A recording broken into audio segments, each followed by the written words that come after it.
Palestine is the land of the Arab Palestinian people. From it they originate, to it they adhere and belong, and about it they reach out and communicate. So this is actually interesting. Just in the first sentence, it's kind of language that, you notice they say Arab Palestinian people. So it's often said that, you know, a one-state solution with equality from the river to the sea could work, and that Palestinians would agree to that. But even here in the first sentence, Hamas is saying for not just Palestinian people, right? If Palestinian is a nationality, technically any religion, Jews can be Palestinian. But here they're saying it's the land of the Arab Palestinian people. So they're actually tying it not just to a nationality, but an ethnicity. So that's actually interesting and kind of counters the point that this one state from the river, a secular democratic state from the river to the sea could somehow work. Certainly Hamas's first sentence doesn't seem to imply that. Palestine is land whose status has been elevated by Islam, a faith that holds it in high esteem, that breathes through it in its spirit and values that lays the foundation for the doctrine of defending and protecting. So we also see they want it to have some Islamic nature. And again, people could say, okay, the only reason Hamas is in existence is because there's a current conflict, but Hamas is currently the most popular political Palestinian party.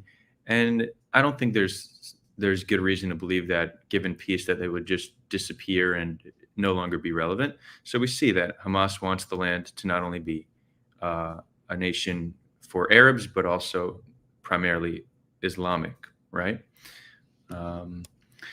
Palestine is the cause of the people who have been let down by a world that falls to secure their rights and restore to them what has been usurped from them. A people whose land continues to suffer one of the worst types of occupation in this world. Okay.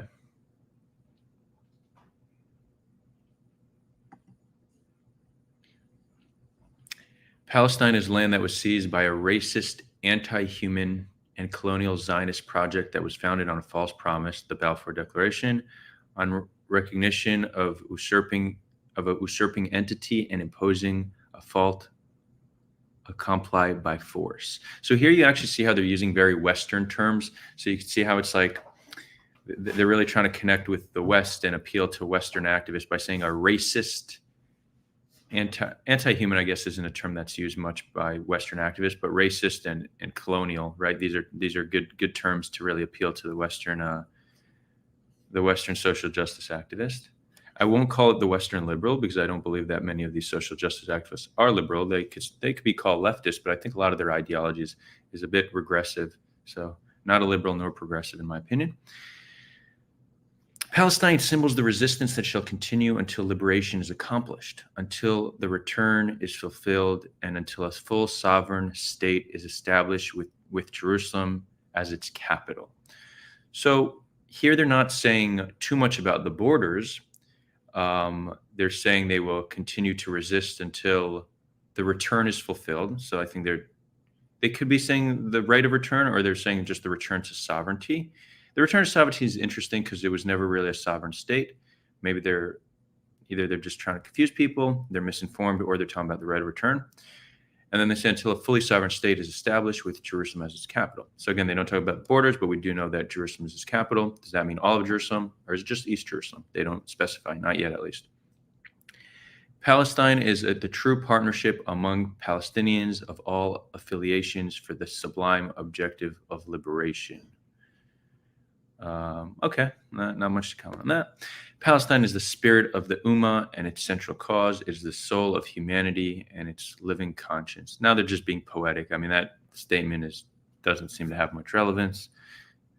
This document is the product of deep deliberations that led us to a strong consensus. As a movement, we agree both the theory and the practice of the vision that is outlined in the pages that follow.